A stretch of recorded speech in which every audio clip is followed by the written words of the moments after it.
Alright, it is time for day 10 of FFYLands. So, yesterday we did a little bit of Tina DLC and it genuinely took all day. Because we still had to move relatively slow and respect the mobs that were in front of us. But, I'm thinking today we can knock out Pirate DLC and probably also Torgue DLC back to back. Especially considering the fact that we now have a new class mod from yesterday. So, yeah, we're super tanky. I feel really strong. We move fast. We sacrificed a little bit of our damage, but we're insanely thick now, so we can just walk forward on enemies if we want to, and that'll make it work. And whenever we hit level 62, we get access to the next set of pearls. So if we do that today, if we level up 4 times somehow, we are probably going to go ahead and come back to Arid Nexus and get some more farm going on. So yeah, that's the current plan. We'll start with Pirate DLC. So we're going to show off our damage reduction a little bit. I don't know how good it'll be against exploders. It's really good still. Okay. But yeah, as we can see, we don't really take a whole lot of damage from anybody. Like, it does not matter. We have become very tanky. So that's really nice.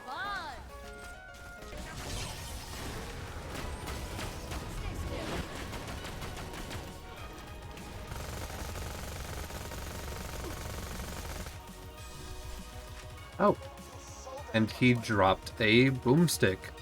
Okay, so this is the 1340 Beyond Groovy, and we have to level up one more time before we can try it on.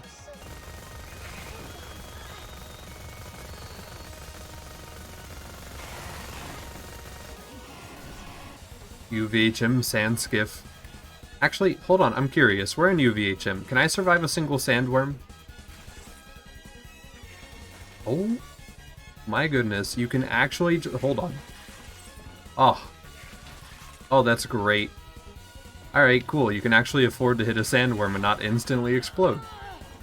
Cool.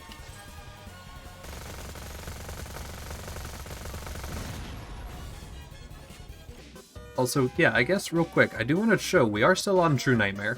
The difficulty is still on. It's just the fact that we are so insanely tanky that everything just kind of, you know, is not a problem. That knockback's a little rough, though.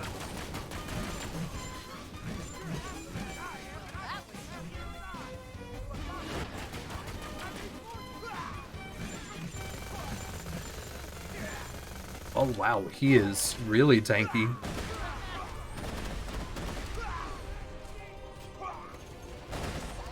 There we go.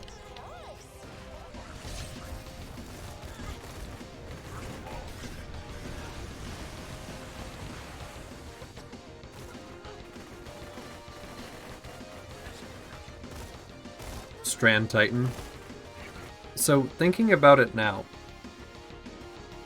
if you started UVHM by going into Tina DLC and clearing out that first area, you would instantly be able to farm out this class mod. It would be available. And then you could just try to find a Rough Rider along the way. But even if you just have your normal shield broken, you would get this resistance. So that's kind of really strong. And definitely might be a problem. Mixed with a normal... Why? I might not take damage, but I do take knockback. Okay, fair enough. Oh! Okay, so while we're in this part of the game, we do need to do the I Know It When I See It quest.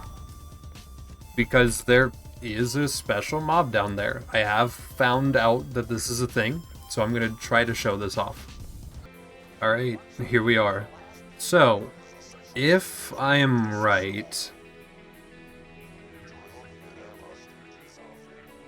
we should have a fun little boss interaction here. Killed Big Jimmy the Invincible, previously known as Pervy.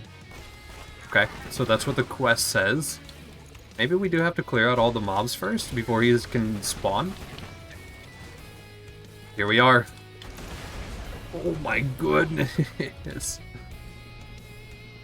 Okay. Well, we're dead. This is such a troll. This is horrible. Alright. Well, that's Big Jimmy, the Unkillable Destroyer of Worlds, the Invincible. I'm probably not going to kill him. I'll be honest with you. We might just phase block him and run. But I just wanted to show you that he is there. He is available. Alright. How is Hurley? They probably pretty much left him alone, I bet. Okay.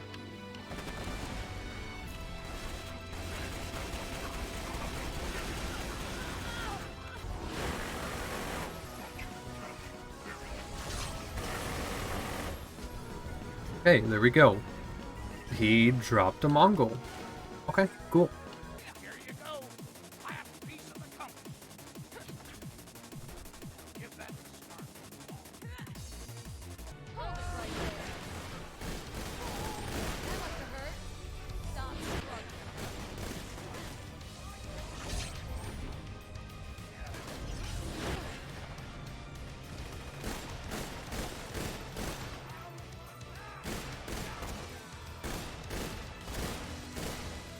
This is also really cool to see.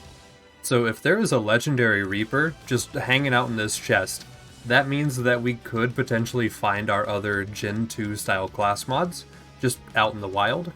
So even if we do get really bad luck with tubbies like I did the other day, there's still a chance we could just happen upon them. So that's pretty cool.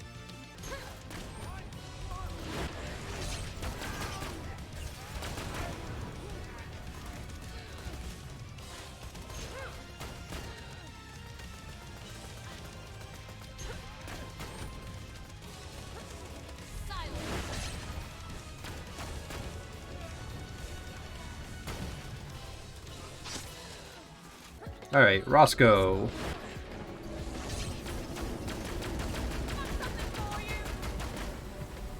Rosco is a little bit more thick. Okay, cool.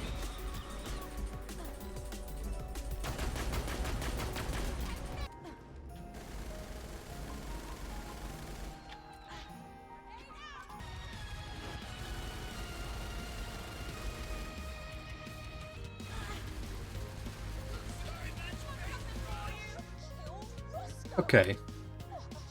That was too much. But it is done. All we got was a legend. Oh wait, hold on, there's two more. A pocket rocket. Okay, we got a sham, and a fourth item that got buried by flesh. Okay, infection. Cool. Yeah, that fight took a really long time. I don't know if it was supposed to feel like that. It probably is just due to the fact that my build is a lot more tank focused and not so much damage focused. Weakened Leviathan. Yeah, that feels a little bit easier than fighting even Rosco. Okay. Sure, I'm down.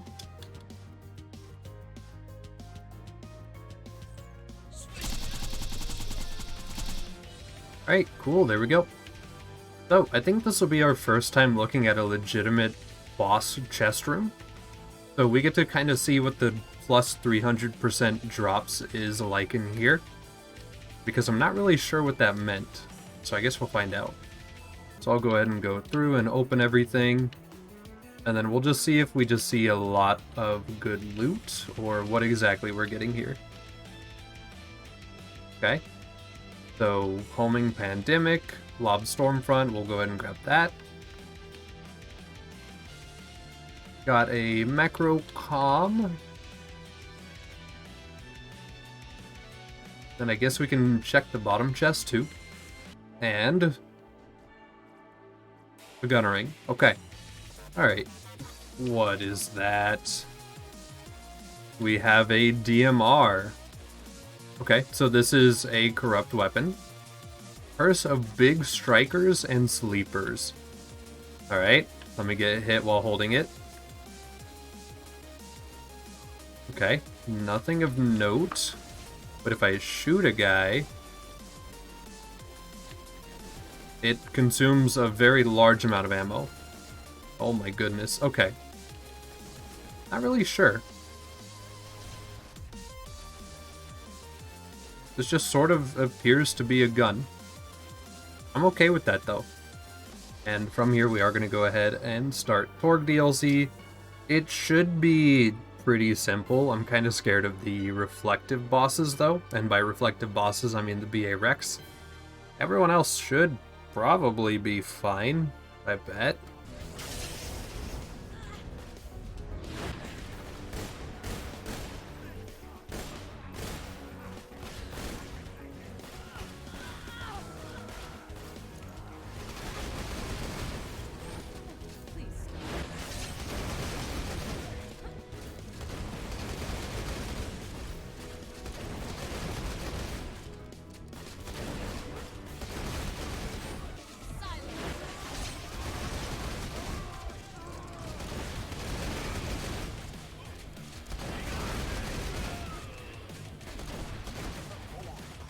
Okay, I've changed the build a little bit. It's pretty much the exact same, except for I took points out of Restoration, put them into Killing Tap, and then I put points into Wreck so that we could get the damage from it as well. And that just means we have less points in right tree pretty much, and I left left tree alone for the most part. So yeah, this is the new build.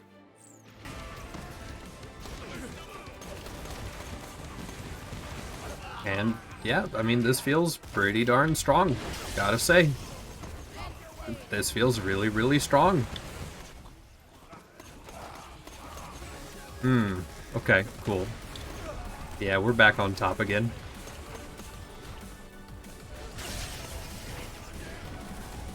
Okay. Scorn just ignored Pete entirely. Can I knock off his faceplate? I'm dealing a lot of damage to him. I don't know if I even can. I don't know if I can knock off his faceplate. That's okay.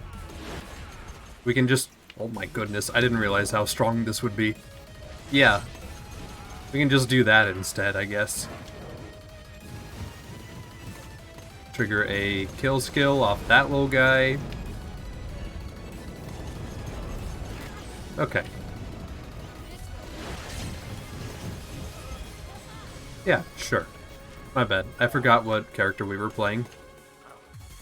Alright, we gotta explain it every time we're here. So, if you're doing the death race, spawn your car and immediately just take off. The timer will continue to count down, and you can just get a couple free seconds of movement. It's pretty nice.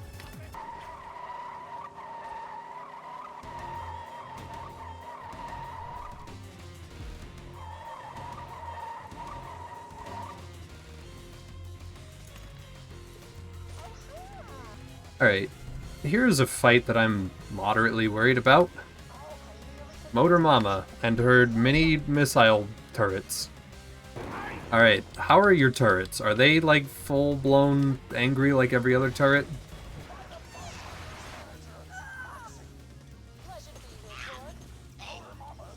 Alright, we got a kill skill active. Go ahead and do that. And maybe just take Motor Mama down without taking down her bike first? Might actually just be a thing we get to do.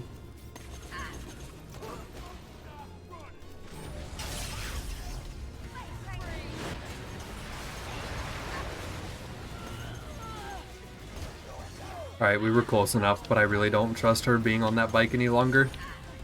Oh, okay, yeah, we were close. She was pretty much dead. Alright, cool, there we go. We got a baby maker, we got a grinder bike in our face, we got a kitten that is slag. Okay, so it can come in different elements, that's pretty cool. Also got a grenade, I think. No. We did, okay. So it's a Firebeat. Okay. Probably pretty vanilla if I had to guess.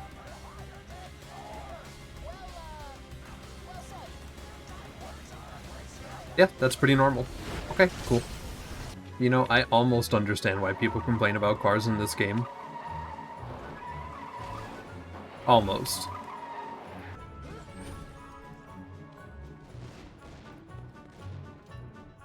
I gamed it too hard.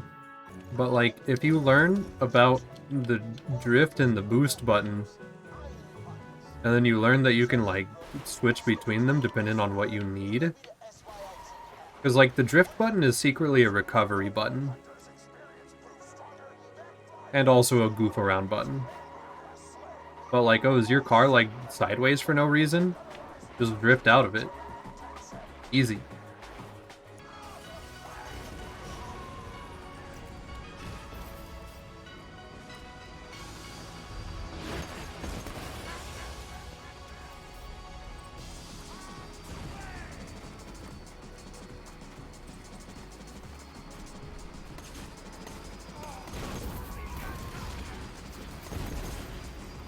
Alright, Pistons Blimp. I think I can probably grab a buzzard for some wreck damage. If there is any. Okay, there's one. That feels nice, but it's just the shield. Okay, but that's not bad.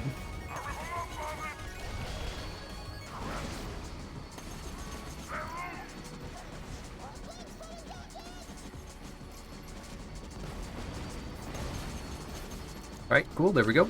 Pistons Blimp is down. We did it.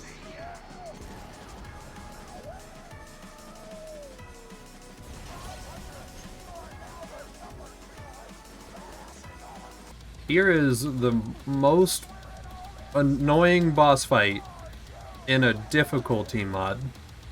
So I don't know if this is gonna suck, but I have to assume it will. The reflective body, the increase to health, the fact that the crit spots are all on the backside of the BA Rex that never turns to face you, like face away from you properly. It's gotta be bad.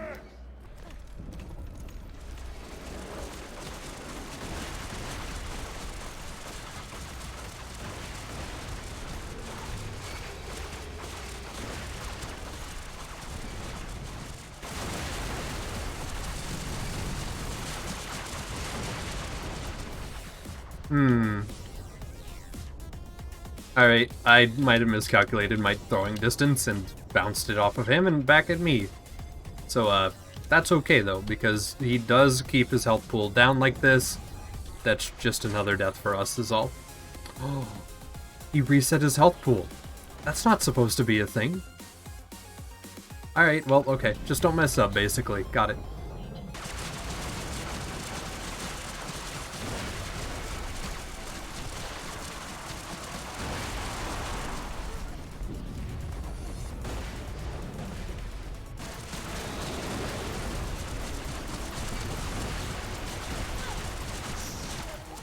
Alright, cool. BA Rex is down. Let's go buy ammo before Piston. Okay, against Piston. Can I phase lock him? No. Okay.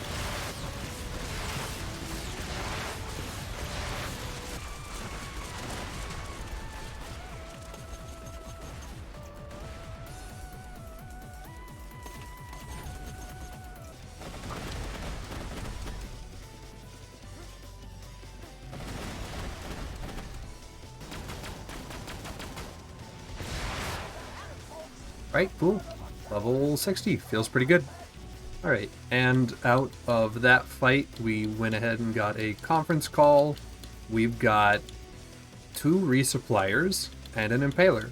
Alright, and with this, we are done for the day. So we got 2 DLCs knocked out at a pretty normal speed, honestly. Like, no difficulty really felt. We are super duper tanky, and then we can switch to the gunslinger for the damage if we need it. We can also run a B shield if we need it. And then I did, of course, spec us a little more damage out of that. So yeah, we're doing pretty good. We can swap between damage and tanky as we want, and it feels good. So yeah, that'll do it for today. Next time, we will go ahead and finish with Hammerlock DLC. We'll do Fire Sanctuary DLC, and then we'll probably just farm a lot after that, and then prepare for stuff like Peak. And then after we do Peak, we are going to do raids at OP10, just to make sure we have the absolute most gear we can find and use. So yeah, day 10.